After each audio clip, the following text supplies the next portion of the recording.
just a bloke in a bar. What is up, ladies and gentlemen? Welcome to another episode of Bloke in a Bar, brought to you proudly by NRL Beanies for Brain Cancer. You might be looking at my head going, Kempy, I didn't think you'd get uglier, but you are uglier. It is the, obviously, Beanies for Brain Cancer this week, a huge cause started by the great Mark Hughes, who I have across from me. How you going, brother? Kempy, how are you, mate? I think you look great in the beanie. Thank you. I think it brings out your best assets. Mate, you're a good liar. You are a good liar. Well, mate, I have to wear one, so yeah. Mate, what is, we see what you've obviously achieved with the Beanies and the fundraising for, I think it's nearly $30 million now for brain cancer. But what's it like the day-to-day a week, like this week for you? Yeah, it's massive, mate. Everywhere I look, there's support. The rugby league community has won. Shows what greatness sport can do. Like, we hear a lot of negatives about, different things, but everyone, one cause, one direction for a week, and it's so powerful. The media, the coaches, players, ball boys, fans, everyone wants to wear a beanie and support what we're doing. So it's a bit of an emotional week. Yeah, it's amazing. Is it because obviously you're doing something so important, but also you're a footy player. So like going back in, like I know you do things with the Knights, but also like getting back in the cauldron of rugby league. Do you get that kind of like, the flashbacks and everything? Yeah, I think people often say, "Oh, do you miss the game, miss playing?" But I feel like I get it. I get a fair bit of it each year, a big dose of it by doing this. I often talk to teams, particularly the Knights, of course, and just being at grounds and being in the as they're running out and being amongst it, and it really is it's just a special week. A lot of hard work goes into it from my team, but it's all very rewarding. Is it almost? I mean, you might be used to it by now because it's been successful for a few years, but it's almost a pinch yourself moment that you've got all these NRL players that are from a generation that probably weren't even watching footy, wearing your beanie, and you're going, this is crazy. Yeah, it's crazy. It is. These 18-year-old blokes are putting on their beanies and smiling and promoting it for us. And they wouldn't have a clue my background, but they just want to support the cause. And it's just one of those weeks where from the CEO Andrew Abdo to the ball boys, they're all having a crack for us. Yep. And who was when you first come up with the idea? Who was kind of like the first NRL player that really kind of got behind it and created this momentum? Yeah, before the Beanie for Brain Cancer round, we brought out our first beanies, and I'll never forget that JT, Jonathan Thurston, he contacted the foundation and said, I really want to help you guys. So he contacted you? Yeah, he made contact. And he said, can I get some beanies? And I don't even know if he even said after the game, I'll put them on and I'll talk. And like magic, he got them. I think he got man of the match. Of course. Of course. And put the beanies on, and we went, wow, that we're on the big stage here. And it was on Foxtel, I think, from memory. And it just sort of went from there. And then a year or two later, the NRL picked it up. Matt Callender, an executive at Nine, had brain cancer, and he helped us create all this. So it went from there. But never forget what the great JT did. Yeah, wow. It's never a coincidence why a player is so beloved by so many people. Like, it doesn't just happen to fall into that category of like, very rarely do you hear a negative word spoken about JT. And then you hear a story like that, not you reaching out to him reaching out to you. Like, that's bloody amazing. Throwing on top of that, he gave us his grand final headgear at one stage. He gave us, they played at Newcastle, and me and the kids were in the sheds after the game.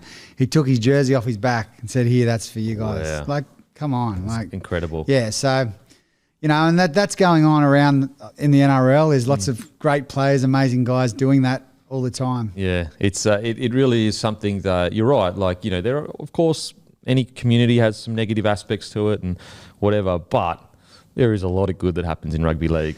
It is, and when you've got a charity, you just get to see the good in people. You get blown away by what people want to do for you. Yeah. So, but first of all, I mean, as I said, we see the beanies and it's almost like, not, it hasn't eclipsed because I wouldn't disrespect your career like that, but do you know what I mean? Like, we see you as the beanie guy, the charity guy, but you're a footy player. You're a footy player, mate. Take us back to a young fella. Yeah, so I'm born in Curry, which is about 40 minutes from Newcastle. Just love my sport, love cricket, love rugby league.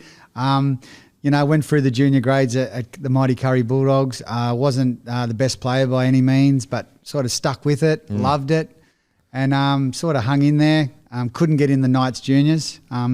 Got my lucky break at the age of 18, and by the time I was 20, I was walking around the stadium, a premiership winner.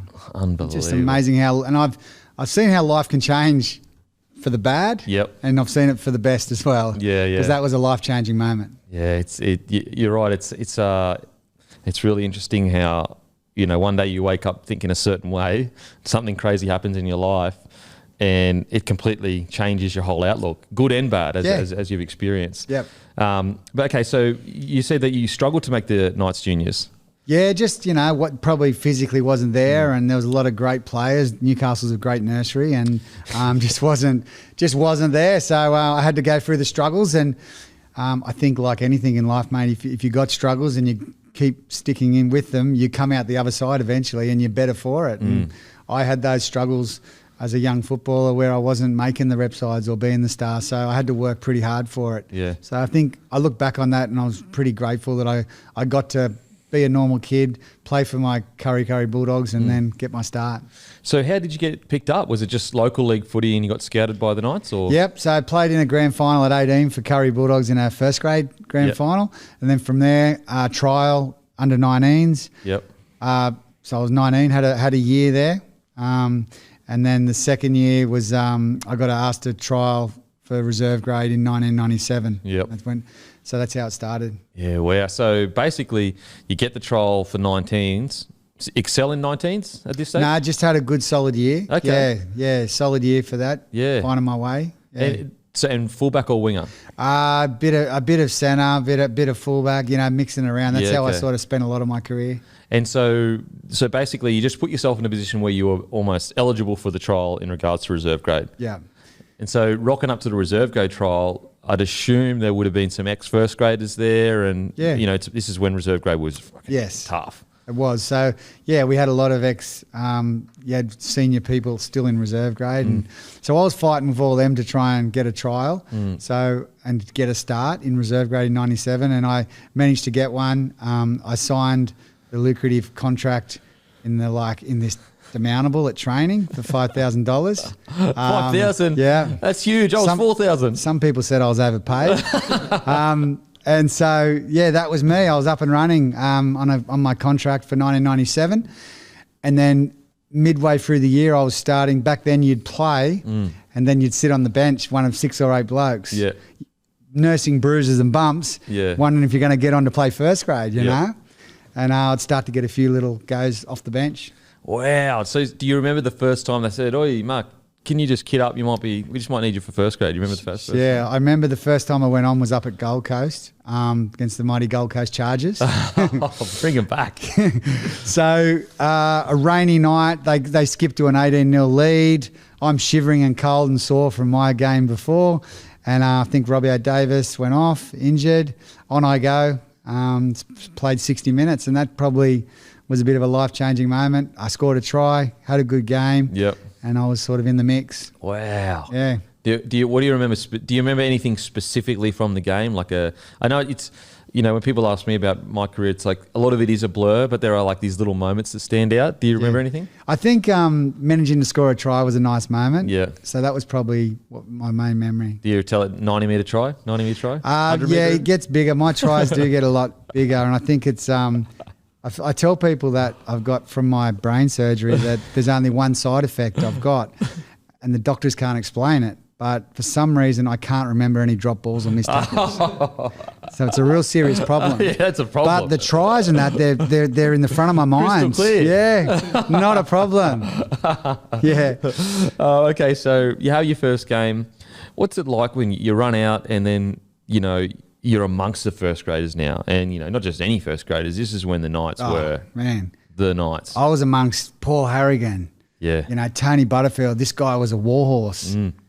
The club started in 88. These boys had been there, and they built the well for us, So to play with guys like that, Andrew and Matty, they were early 20s, really starting to have this amazing reputation, Adam Muir, a great back rower. I can keep naming them. We just had a lot of great players across the park. So I was just living a dream that, probably didn't think was possible. I did believe that I'd hopefully get there, and now here I was amongst these boys. Yeah. It's were you already training with first grade, or were you training with the reserve grade just getting caught up on the bench after a game? Pretty much back then you train reserve grade, but sometimes on like in off season you'd all train as a club together, or you'd do a pose against each other. So yeah, you're sort of in the mix. But I wasn't at a point where I was having these big chats with all the first grade boys. You know, not back in those days. You know, nah. you're just sitting back and watching observing what they're doing. Yeah. And just trying to find your way in there. Mate, I mean, even when I was coming through, so 2005, 2006, I can only imagine, like, you weren't allowed to talk pretty much as a young fella. Like, it was like, shut your mouth, get us coffees and get us water. I can only imagine what it was like when you were coming through. 15 years earlier. Yeah. But, incredible times. It's so exciting, isn't it? Like, you're getting into grade. People are appreciating what you're doing. You know, you're on the television. It was pretty exciting times. And so that year, you get your 60 minutes and you're going, how good's this? You know, first grade rugby league. There's Joey, there's Matty, there's Butterfield. I mean, it's just unbelievable. But then its momentum starts to pick up for you guys heading into a finals. Is there any? So obviously we all remember the grand final, but is there any games before the grand final that you remember that, you know, was close or big moments that happened in? I think the Balmain game, last home game of the year, sunny Sunday afternoon, and a couple of the Balmain forwards made a few comments in the media prior to the game that stirred up a few of our boys. Yep. So we were, so they were a similar spot to us. They might have been going for 5th spot or 6th spot, I can't remember. And our boys come out and our forwards were just animals. You know, they just went at it. And we won 30-4. It was a great win, but it was good momentum going into the semi-finals. Big game against Balmain. You obviously make the grand final, but when the prelim to make the grand final, when the siren goes and you're this young fella, did you play in the prelim game? Yeah, because you played 17 games that year. I think it was about my 12th game, 12th game. Give or take. I think. Yeah. I was wearing the 5 jersey, but playing centre all the semis and grand final.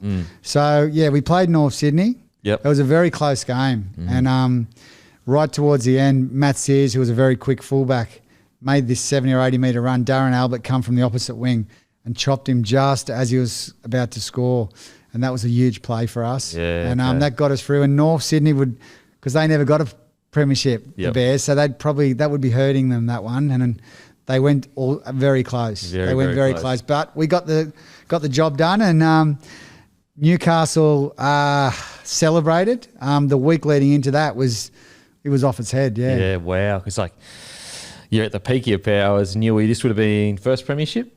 Yeah, we'd been in since '88. Yep. So I did a pretty good job. 10 years to get there. 97. So it was special, and there was celebrations, and you know, it was such a great lead up to the game. We had fun. Malcolm Reilly was our coach, really hard Englishman. Yeah. Legend of a bloke. He's a really good mentor for us. And, you know, you got Andrew and Matty calling the shots, and some ferocious forwards and some really young outside backs that held on. So you get to the game. Is it nerves as a young fella? Is it what's the feeling for you? Are you just happy to be there? Yeah, I look back thinking, how was I so calm in that situation? Like we had the cassette tape with our songs on it, and we were playing songs on the bus. We had music playing in the sheds. It was a real good atmosphere, real fun environment. And I look back now going, wow, that was a tough, amazing time, but it was fun, and I think it showed that we were having fun. Yeah. And so it sort of took us 79 minutes, but we got there. Yeah. So you're in the game. Was there any point where you thought, we've lost this one? No, it was funny. I think we just were hanging on, and there was this inner belief that this was our time, and just the support, the red and blue. You just had to look around the stadium; it was all red and blue, and there was just this deep inner thought that it was just going to happen. Yeah, wow! A pretty surreal moment in the end. Isn't it strange that like every team that wins a grand final says the same thing? Like, we just knew. Yeah, we just knew, but you don't know what it is. It's this like intangible thing. When you're in a side that, you know, can potentially win a grand final, you always just say, I don't know, there was a vibe that year. You could have the exact same roster the next year. Yeah. And it's just the vibe isn't there for some reason. No, it's you need everything to be working at the right time. You need, I would say, 90% of your team fit and healthy. Yeah. And if you can go, if that all aligns, you can hold up silverware. Yeah. Yeah. I think as well, it's trying to find a balance between, I do think sometimes teams of today's generation, obviously you have to be serious. Obviously you have to be professional. Like the game has become way too fast, strong, all that kind of stuff to not be that. But I do think that the bond when you have fun together is a missing ingredient in a lot of sides. And the old school sides had that. Yeah, it certainly is. I mean, we'd play on a Friday night and we'd have days at the races, or we'd have dress up days and, lawn bowls and so many good things. And the sports scientists of today would probably put a cross on it, but I wouldn't swap it for the camaraderie and mateship. And so when you're in that trenches and when you've really got to dig deep and you need to find that little inner inside of you, I feel like you get that from that camaraderie and that closeness you get by being around each other all the time. Absolutely. You can't, you can get all the science you want in the world. You can't train a connection with your brothers beside you. You can do all the fitness sessions in the world. You can go whatever, but getting on the beers, honestly, is literally the best way to get to know each other. There's no better way. Yeah.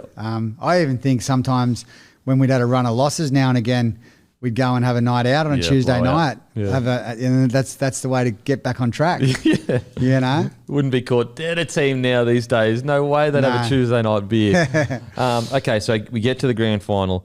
Before we get to obviously the big moment with Joey that was just etched in history, so incredible. What about for you personally? Was there any moments for you in that grand final that you remember fondly? I think probably just my involvement in the last few minutes. I remember about 8 minutes to go, I sort of rushed up and I made a bit of a tackle and forced an error on, I think, Nick Kosef, and then we got the ball. So that was a good moment for me. And then right at the end, Matt Johns went for the 1 point. It come rolling out to me. I grabbed it. I passed it to Darren Albert. He gets tackled. There's 30 seconds to go. The game's drawn. Joey, I was about to get a dummy half. He brushes me out, and I go onto the blind, right onto the sideline. Yep. And Matty's here on the open calling for the 1 point. Yep. And Joey's in the dummy half, didn't know what to do. He was rattled. Yep. I've made the call. Really? Yeah, I've made the call. Yeah, exclusive for you. Exclusive. Yeah. So Joey, it's on down the short side, and he looks, listens to me for the first time in his life, last. Down he comes, then he starts showing me the ball, and I'm just begging for the pigskin. Do you think he'd pass it to me? Dummies to me. Yep. Inside to the flying Darren Albert. Yep. He was only probably the fastest player to ever play rugby league. Why would you give him the ball? And Albie flies around under the post on full time. Yep. I'm on the corner post, inconsolable. Never recovered from it. You've been robbed. That was my time. You were robbed. Yeah, so what a moment to be involved in, and just the euphoria out of that. Yeah. The celebrations. They were lining the streets coming home from Sydney. The workers' club was just chaotic.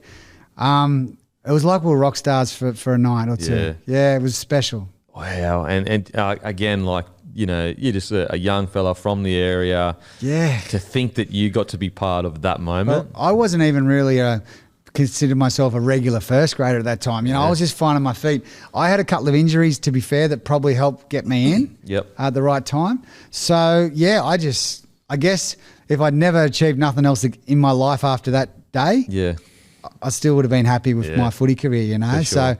So I was up and running, a premiership winner, life had changed. Yeah. I moved down from Curry to Newcastle and got ready because I was working as an apprentice, leading into that. So I quit the job, pro footballer, look out. I'm going to bulk up. That didn't happen. Just live a rugby league life. Wow, that's living. Yeah, it's, what an incredible moment. Okay, so, they score the try and the celebrations are just, but what are the real we saw the celebrations, but what was the real celebrations like? Yeah, they were just, that was memorable. Every pub wanted us. Everyone wanted to drink with us. We wanted to drink with them. It was just an amazing week. Just the boys, having fun. Look, there's a story which I'll tell. It was about Wednesday, Thursday night, we're at a 24-hour joint. It's a karaoke place. And Paul the Chief Harrigan, our warrior, our leader, the best man ever, you know. So he's on a stool in front of the toilets, and he's having a bit of a nap. Yeah, just a power nap. Yeah, a bit of a power nap. Yep. And people can't get in the toilets, and there's some big, ugly-looking dudes there, and they couldn't get in. So I've taken stock. So I went over. It was only me and the chief left there that night. I've grabbed him, and I've managed to get him up. And people say, I'd say to people, think of the Winfield Cup. That's what it looked like. All right? So I've got him. And then as I lift him, the whole pub as one stands and they applaud their spiritual leader. And they're clapping the chief. They're clapping the chief. And we're walking out, and I lose balance as we get out the door, and we're falling. So somehow, amazingly, pivoted chief to take the blow. But don't tell him that. And packed him in a taxi and got him home safe. But and then I think from that moment, Hughesy suddenly become Boozy. Okay. So that was a name that I think Troy Fletcher, my teammate, gave me.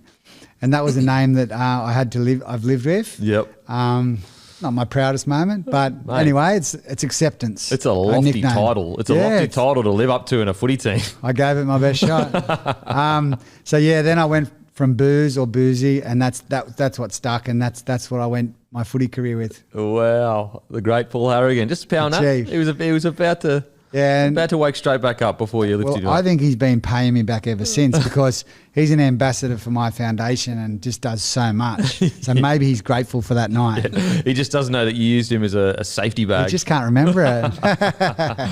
Oh, mate. Again, like the little memories that you get to create after such an incredible achievement. Yeah. Okay, so you win that 97 grand final and you get the name Boozy. And then you become a mainstay in the night side, and obviously the 2001 grand final, you get the win. Played in the centre though, for the grand final as well. Yes, same. Yeah. What's it like? Because you're a little bit older now. You're 22, 23, around that age, I'd assume. So does the gravity of the grand final hit you a bit harder because you kind of are aware of the gravity now rather than the naivety of being a youngster? Yeah, well, it was a bit different because we had the Super League war in 97 too, so it was a split comp. So your Broncos beat Cronulla, same year. So there was always that in the background with some people. So this was the full comp. I'd been in this team for 3 or 4 years. I'd nearly say like almost a senior player. Like I had a lot of input around the place. So yeah, I felt a lot of ownership more so then. It was a big year because I managed to play for the Blues that year as well. So yeah, I felt really big part of the team for that year, and it was just a great year with us. Ben Kennedy, Joey, Steve Simpson, Bedsy, Tamana, Matt Gidds, Adam Madu. I can keep naming the team. Yeah. I look back, they were red hot favourites, Para, right? Yeah. Deservedly so. They had a great year. I think, wasn't it one of the most, it was the most points scored ever. They were scoring points for fun, yeah. But now I look back at our team and I think, well, we probably should be favourites looking at the roster, in hindsight. So, yeah, they had an amazing year, Para. But, we got the job done. Once again, the town lifted us pre and post game. We got back to the stadium at 3 a.m. because it was the first ever night game. And the stadium, we had 10,000 at the stadium. No way. Grandmas, everyone and we're doing laps around the ground. Wow, 3 a.m. in the morning. Yeah. Oh my God, that is incredible. So, do you remember anything specifically from the game at all? I just remember the first half. We led 24-0. Yeah, it was just the blitz from our forwards. Joey pulling the strings, but I think just the way our forwards played that first half. Yeah, mate, 2 premierships, unbelievable. Okay, now obviously you got the nickname Boozy in the first. Was this Boozy 2.0? Did you step it up? What happened in this time? I just was consistent on 97. All right. I had plenty of mates, by the way. This is not just the Boozy show. I had plenty of mates that enjoyed a cold beer on a hot day. Yeah, I can imagine. But that's, we were winning. So winners have parties, losers have meetings, right? So we had some good parties. Yeah. We trained extremely hard. When it was time to go, we'd go. Yeah. but we'd also celebrate and have good times, together. Yeah. After a game, beers at the pub together, sitting around a jukebox, listening to stories from our old boys, Yeah. So it was a really good culture. What about your Blues debut? How did you find out about, your selection and all that kind of stuff? Yeah, I was at a local rugby league game in Newcastle. I just played my 100th first grade game Saturday night against the Dragons. Sunday, I'm with a few of the boys at the local league having a few cans. And I get this call that you're in the team. And this was out of the blue. So it was, No way. Yeah, it wasn't something. I was living with Danny Badiris at the time. And all the talk was around Bedsy was going to get in. Yeah. It turns out he got in the next year and didn't look back. But his housemate, I snuck in. And I had to race back to the house, pack me gear, get on a flight from Pelican, just 20 minutes away, get down to camp, meet these guys for the first time. So I'd already had a few under my belt, and then I got into camp, and there I was, a Blue. First game was up in Queensland. I just remember that deafening roar. Would that be Lang Park? Yeah, back then? that was the last game at Lang Park. No way. Yeah, it was going off. Far out. You've had some incredible moments. So then I was fullback, and then after about 4 or 5 minutes, Lottie Dakiri comes charging at me. No. And he's put this big step on. I've missed him. He's scored, and I thought, oh, here we go. But no, mate, it was we got beat pretty well in that game, but I felt like I held my gloves up the best I could for my first game. Yep. Was proud to be in the jersey. Very disappointed we lost, but got to go in the second game. Yeah, so you played all 3 games that year? Yeah, so second game in Sydney, we turned the tables and won very easily. Yep. Third game, the Queenslanders, can't believe this, they brought Alfie Langer back. Yeah. Hey, it's a bit dodgy. Oh, give me a break. So Alfie comes back, and he comes back and just once again up there. Girdler scores after 2 minutes, record. Yep. We're leading 4-0. Here we go. Where's the trophy? And then and we couldn't stop him. And then Alfie had a blinder, and we lost the series 2-1. And that's at that point I made the gut wrenching decision to retire from rep rugby league. Really? Well, that's what I tell my kids. I just wasn't picked again. But that's the one for the kids. Don't tell them. Oh, that's great. So, yeah, but I was just proud to play, mate. Yeah. It was unreal, and what an experience. Brad Fittler, Wayne Pearce coach, living the dream. And, yeah, would have loved to have turned the tables and win the series, but that's life. Yeah. But, no, what an experience. Do you remember it all, because this is, like Darren Lockyer had an incredible series this year at fullback. So you saw like almost prime Lockie fullback. Yeah. Do you remember it all?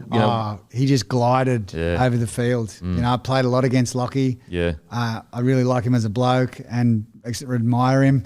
So, yeah, just glides over the field, fullback or 5'8". So, then they, you guys had Wendell and Lottie on the wings, just 2 really big athletic guys. And, Petro and Webby, and just good, tough Tons players. might have been in there. Tony Carroll might have been never, playing. he's there. And so, we had some great players. I was honoured to be playing in, with my boys, and it just wasn't quite to be. Okay, so then after your retirement from rep footy, a few years later, you decide to, 2006, you decide to move to Catalans Dragons. What was the catalyst for going, you know what, done enough in NRL, I want to go? So from when I started, I played my first game in first grade to when I played my 100th. At the time, I think it was a record for quickest calendar. 100. Really? Yeah. Wow. I just, physically I wasn't that big, but I just was durable. I couldn't get injured. So it was an amazing run. And we were making the semis and going deep into the semis every year. So I was playing 28 games, 30 games, 26. So that was a really great start to my career. But I think sometimes it catches up with us in different ways, injuries. So the last 2.5 years of my career at the Knights, I was just, hamstring, neck problem, leg problem, all these different problems were coming up. So I only played 6 or 8 games, I think, one year, 10 games the other year. And it was just, I was on a bit of a slide, needed a change up.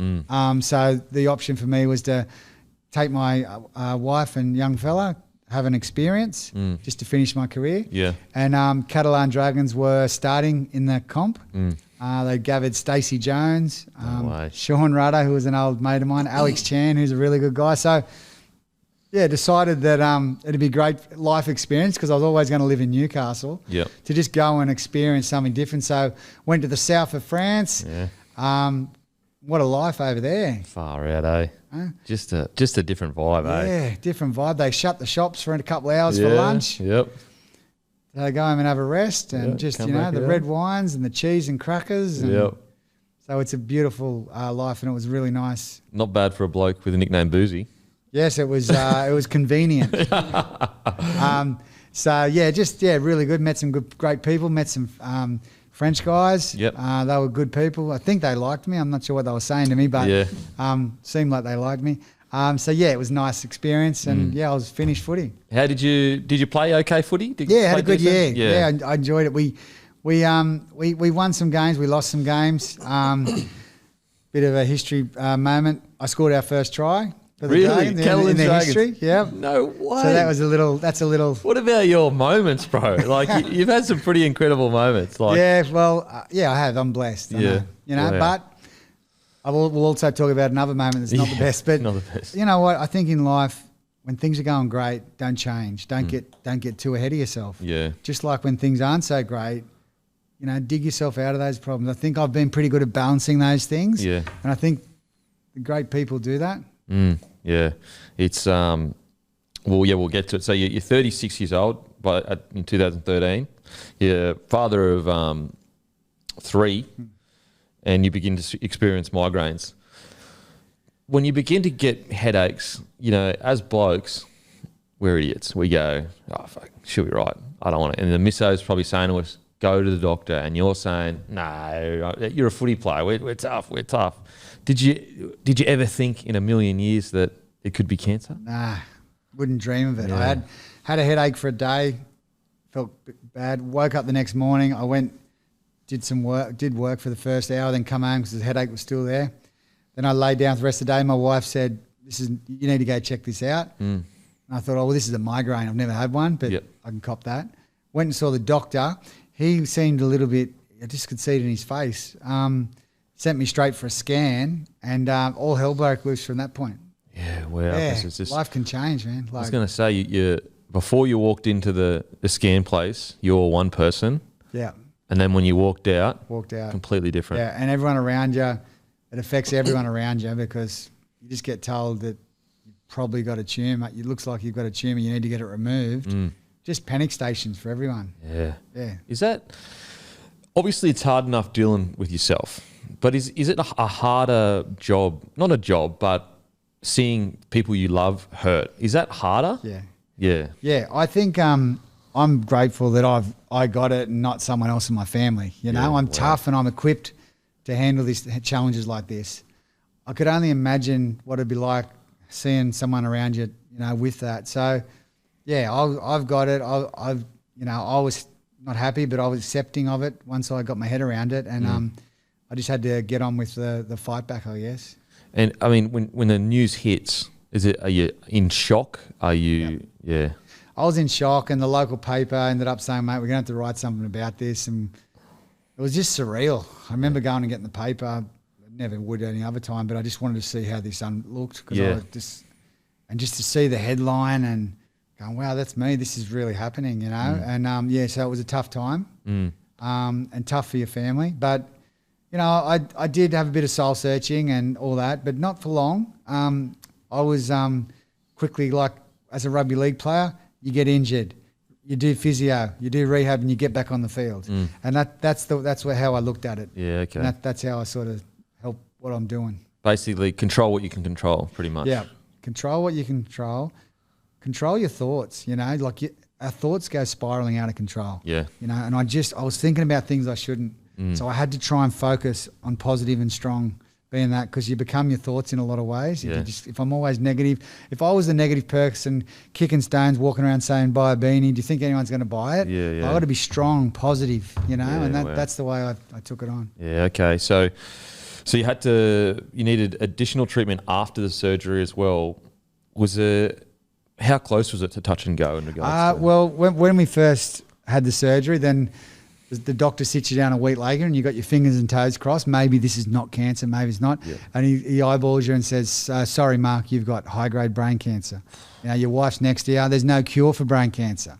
It was hectic. Fuck. So I delivered that news. So spent a couple of weeks stewing on that. I went and saw a doctor who didn't know brain cancer, I think, as well as he should have. And he gave us some scary thought. It just wasn't the information we wanted. Yep. So we jumped in the car and headed straight to Sydney, found a specialist there. And they knew so much more and clinged on to a bit of hope. And so that's advice I would give people is find the right people. Yeah. When shit hits the fan, you need to have the best people around you. Yeah, okay. So they gave us some information, some hope, some stuff, and that really gave us enough to hold on to say let's fight this thing. Let's get this charity going. Let's find the answers and let's create some hope out there for people. That's what I find so impressive, mate, is that you created the charity in 2014. So you didn't mope about for 5 years to see whether you're sweet or whatever. You were still dealing with the trauma of what has happened to you. And your first thought is to go and try and help others. Yeah, well, my thoughts were the clock's ticking, for myself. Yeah. And so many hours out there. So I've got to get cracking on this. Yeah, wow. So let's just start and see what happens. And humble beginnings, just had some close mates and family, and we did a launch and my teammates and different people. And, I wore beanies during my treatments for radiation and chemotherapy, and just felt beanies and brain cancer had a good ring to it. Yeah. And then we just went from there. What's we as blokes, we pretend like, I don't care how I look or I don't care this, but what was it like dealing with, the radiation and all that kind of stuff? Yeah, I didn't really want to get in anyone's road. I just was happy tucking myself away. The only thing I'd do during radiation, Ben Kennedy, former teammate, we'd go down to the Oval, we'd do 100-metre run-throughs, then we'd go to the ocean bars and we'd do laps in the ocean bars. That was a really good thing. Yeah, wow. I felt I didn't want to sit around and feel sorry for myself, and I just wanted to give myself every chance to get back on the field, know? So that was a good thing that I did. It's incredible how much sport can teach you. Yeah. I always say, I'm having a kid soon, and no matter what they'll be doing, obviously I won't force them, but if I can, sports basically taught me everything. Everything. Everything in life, obviously nowhere near the hardship that you've dealt with, but how to deal with hardship, how to work through things that aren't going your way. And it's really interesting that you got some of the worst news a person can possibly get, and your immediate kind of reaction is to get into that footy process. Yeah, it is. And, football teaches you so much about teamwork and being part of something and working towards a common goal. And I just wanted to create my own football club, being at the Mark Hughes Foundation. Yeah. And I just wanted to make change and make a difference. And I couldn't have probably banked on the army of support that was going to get behind us, but I was hopeful that we'd make a bit of a dent in it.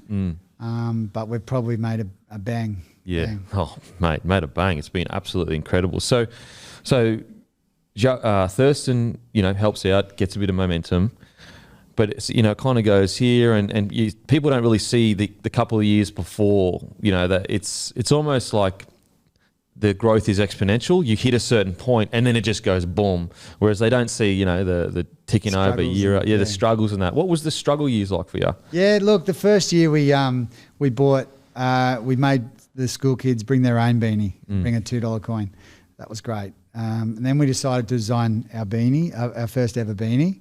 Now I designed that fully myself. I take full ownership rights of that one. It was a red and blue one. Yeah. Sold well in Newcastle. Okay. No other bastard wanted to buy it.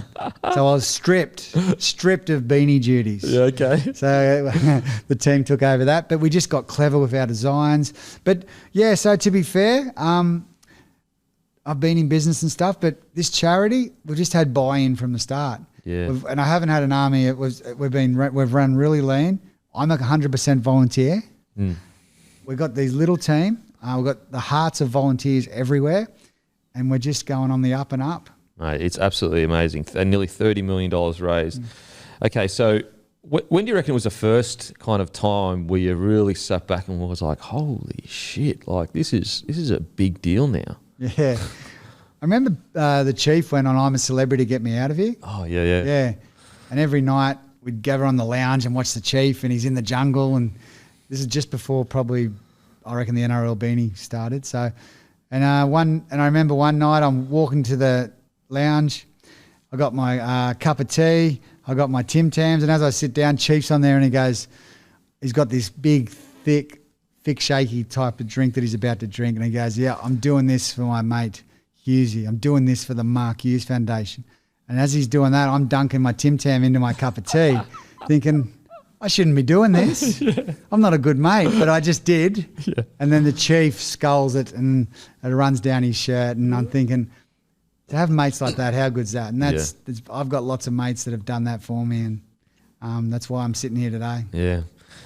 Now this is a bit of a strange question, but and obviously I'm sure you would never like wish for this to happen to yourself, but like the positive impact you've had on Australia, you know, do you look for the positive in, you know what I mean? Yeah. Is that sometimes do you turn around and go, okay, obviously I wish this never happened, but I never would have achieved these things that I'm achieving if it didn't to a degree. Yeah, it's been an amazing, extraordinary journey on the back of the NRL Beanie for brain cancer round, really. But yeah, look, I think I still would probably have to change my diagnosis if I could. Yeah, obviously. It would, yeah. But I know what you're saying.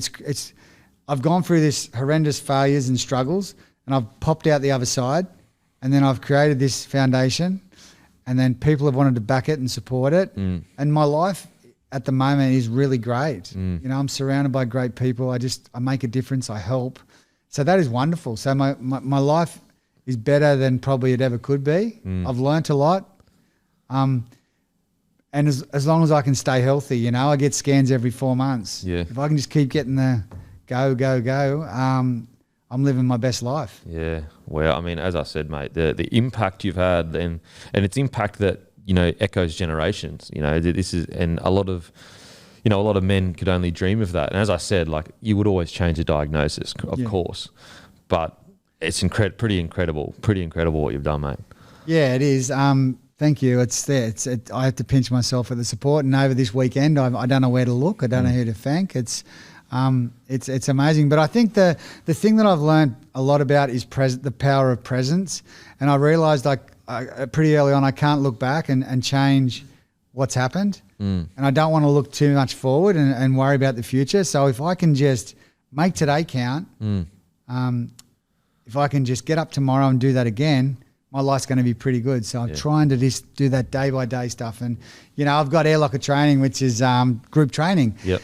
And every one of our sites has Make Today Count in them. Yeah. And we hope that our members get a little bit of that, because I think it's a good way to live your life.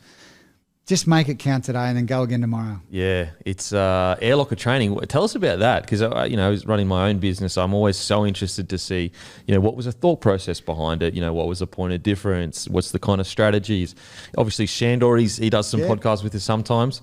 How did that all start? Yeah, so it started 4 years ago in Newcastle, and I was about to go do Mount Kilimanjaro, a trek, and I went and saw Roman, the owner, and I started training there. I loved it. I loved the community feel. I loved being in the altitude environment. Yeah. I loved the challenge that you get each time in a session. So from there, became a partner in the business, and it sort of ticked all the boxes of, am I going to make a difference? Am I going to make people's lives better? Tick. You know, so it's a great little balance with the charity to be able to do that. So yeah, and we're really excited, and it's, you know, they're right around Australia now. Yeah.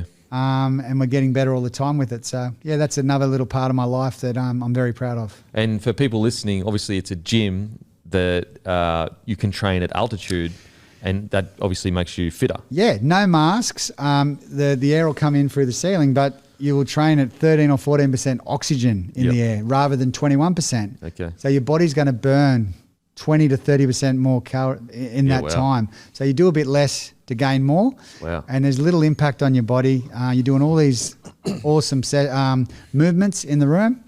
And I just love it because I do it four to 5 times a week. Makes me feel good, and it's a big part of my life. Now, if I sign up can I get a guarantee that I will look like Shandorel? 2 years training. I'm gonna sign that up saying you got Shandor. He obviously is extremely fit and strong. So we might not get to Shandor's level, mate, but you can look like me.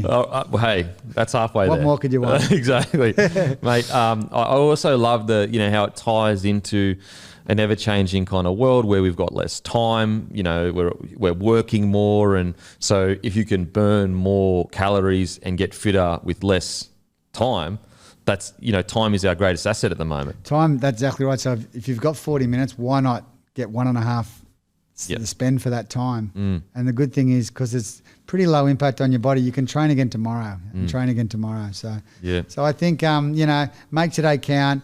I get up, I do a training session, I'll do some foundation stuff, and my life's really good. I've got 3 kids, lovely, beautiful wife. So I've got to keep healthy, keep cracking.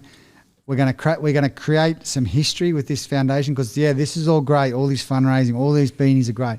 The real magic is in the labs with our teams, because they've got to produce the magic, and they know that the pressure's on to make sure we're doing everything we can to get these results, so that there's hope out there for people with brain cancer. And so, what has there been material progress made since you've donated? Obviously, the roughly 20 to 30 million. So we've got brain cancer care nurses across New South Wales and regional New South Wales doing an amazing job what they do. So they've been a great thing. We've got a biobank that stores tumours and brains. We're building a big library there. We've got a research team now that's sort of at the Mark Hughes Foundation Brain Cancer Centre in Newcastle. We've got researchers right across Australia. What have we learned? We're looking at blood tests to see if you've got brain cancer, which will be a really good thing. They're learning lots of stuff, and nothing's a waste of time, because you cross it off and say, right, that's not working. We move on to this bit. We move on to this bit. But the research team told me that there's a lot of work to be done. Like it's not an easy nut to crack. Nothing's changed in 30 years. So we need change. So we've got some really good things happening. We had 100 researchers in the one room, all brain cancer researchers in the one room for a day, 4 weeks ago. I talked about teamwork, collaboration, sharing ideas. So we're building this team. It's exciting. I really, just outside looking in, the idea of a blood test, removing that friction and cost of getting the test. Surely that's going to pick up things way quicker than... So that's one thing that we're quite excited about. And there's some great research up in Brisbane going on with that. So we've got a lot of things bubbling away. We just need them to come up to the surface and start, clinical trials and getting stuff like that done. It's the brain, it feels like we think we know so much about the human body, but the brain is still such an unexplored kind of, place for us as humans. Like, we just don't know that much about it, to be honest. Exactly. So it's such an important part, and we don't know enough about it, and we've got to learn more about it. We've seen the improvements in breast cancer. We've seen what the world did when COVID come, and we all focused on solving COVID. When we put our mind to something, we can sort the problem out. But we haven't put our mind on brain cancer just yet. We need more help. It's that kind of double-edged sword of capitalism, where if there's no profit, is there a reason to go towards it? And like, for example, COVID, the reason why we were so aggressive at it, obviously it was to save lives, but also because people were losing a lot of money. So you know what I mean? Yes. So if it can get that urgency around, as you said, the brain cancer, then it probably will get solved in X amount, like instead of 20 years, it'd probably be 10 years, because you've got that urgency. Well, I'm just positive mind. I'm very confident that, we're going to do something really special. So with all this support, the funds coming in, the awareness, some magic will happen. And also, a few years ago, you and Danny Beanies, Gidley, and the Chief, a few others, went to base camp at Mount Everest. Yes. Billy Peden and Chief decided many years ago, we need to do challenges to challenge ourselves but also raise money. So you pay your own way, and then you fundraise. Yep. And we raised a lot of money. Okay. First challenge we did was Kokoda in Papua New Guinea, and we went to one side. We rode our mountain bikes 120 Ks. We walked Kokoda, and then we rode our bikes another 40 Ks. There was 18 of us, and it was amazing. And then we did, base camp. We had Matty Johns came. Oh, did he? Steve the Beaver Menzies. Any stories on Matty? I've seen him tomorrow. I want to give it to him. Was he sulking, whinging? Give me something. He created a few headlines when he came back about maybe coughing up some blood. Oh. Maybe ask him about that. Give me a break. So, but yeah, he was great to have on there. And Good for morale. Yeah. And we have 20 to 30 just good people, the businessmen, the miner, all different community people that come together and do it. And we're off to one this year. We're going over to Island Peak, it's a kilometre higher than base camp. So it's the highest we've been. We've got about 20 people coming. We're going to walk that and raise a lot of money. So that's going to be a big challenge. Bedsy will join me on that one. Billy Peden, hopefully Chief. That's our next challenge. So we're looking for sponsors and that if anyone ever wants to make contact. But well, how do you get in contact? Yeah, just get to the Mark Hughes Foundation.com.au and just say, let's make contact and we'll have a chat. But we're always looking for different partners and, put our logos on shirts and stuff like that. I'll tell you what, if I'm being honest, we've released some beanies and they're fucking shit compared to these ones. I'm just going to be honest, the Bloke beanies aren't as good as the Mark Hughes ones. Okay. Do you watch much footy at the moment? Or are you too busy? Yeah, watch the footy, mate. What's going on with your new mate? Come on, speak That's to me. a tough question. Because I mean, you're a perfect person to speak to because, so many people look back on that era of the Knights of like, that's the glory days. We need to get back to that. But what's it like watching the Knights now? Yeah, I think some people might get sick of hearing back in 97 or back in 2001. But yeah, that was a good period for us. So we can't shy away from that. I feel like we take some steps forward and some steps back. And we've lost about 4 games by 2 points. Like, if they could have just turned the tables on 2 or 3 of them, we're sitting well into the top 8. Yeah. But we're not. And every team's got those stories. Yeah. So, look, I feel sorry. I went in and saw them the other week. Great bunch of blokes. Good, I just wish they could have some luck. There's some really good players in there. So, yeah, it is a tough time. They've got to beat Canterbury on Sunday. Oh, mate. Have to. Yeah. Have to. Who's your team to beat this year? Who do you reckon's premiership favourites? I like the comp. It's I think Penrith have sort of dominated a little bit lately, and so I think it's a bit more even now. Yep. So I think Penrith will, when they get a few of their players back, will be really good towards the back end of the year. I think South Sydney got a team that if they can put it together at the right time, they'll be very hard to beat. Have I left anyone out? Broncos? Yes, very impressed with the Broncos. Very impressed with what Kevy's done there, and I think the Broncos got a great young squad. I love Herbie Farnworth and them blokes. Hasp, Carrigan. So good young team of footballers. I enjoy watching them play. What about the Blues? What's going on there, mate? Speak to me. Yeah, Solve the state's problems. Devastated there for the Blues. Freddie's such a great bloke. He does a lot for charity. He does a lot for my charity. Does so much good. So I wish him good. And it hasn't been good for him this campaign. Once again, you got to just say that Queensland played really well, and we just been off our game at 5 or 10%, which is enough. Do you make a few changes, or do you just want to do what you can to win this game to save a bit of face? Yeah. What do you think about the future? That's the tough question. It's a tough call, because is Freddie going to go around next year? If he is, then you probably consider blooding some new players. If he isn't, you show him, he's an Origin legend. Show him the respect of picking a team to win it. So it's so many questions. But mate, Origin, it just gets bigger and bigger each year. Doesn't it? There's nothing better in Australian sport than the Origin. Love special. it. Yeah. Now, for everyone listening, where can they obviously the Mark Hughes, like at markhughes.foundation.com. Yeah. But also just for people, a real clear picture of when they spend $29.95 on a beanie. $25 a beanie. So where does it go? You get them at Lowe's right across Australia. Yep. Selected IGAs. So yeah, you buy a beanie, it's going directly into our brain cancer research, which is just so important. Our costs, our running costs are ridiculously low. We're very proud of that. Yeah. As I said, we use so many just volunteers and people to help.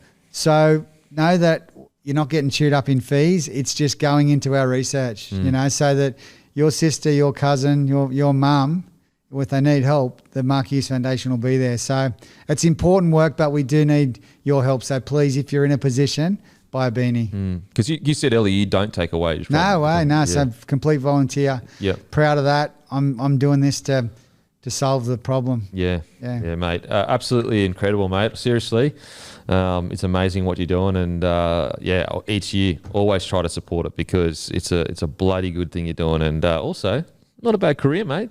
Not a bad career at all. Yeah, thanks, Kev. Well, it's funny. It's not. I don't get taught much footy these days. It's all about the charity, which is a nice thing. I'm chuffed about. But yeah, there was the day where I did have a bit of fun with the footy. Yeah, look, at least people want to talk to you. That's the main thing. Yeah, that's a good thing. Mate, thank you so much for joining us. I really do appreciate it. And everyone listening, Mark Hughes Foundation, go and support a fantastic cause. Campy, thanks for having me, mate. And congratulations on what you're doing. It's awesome. Thank you.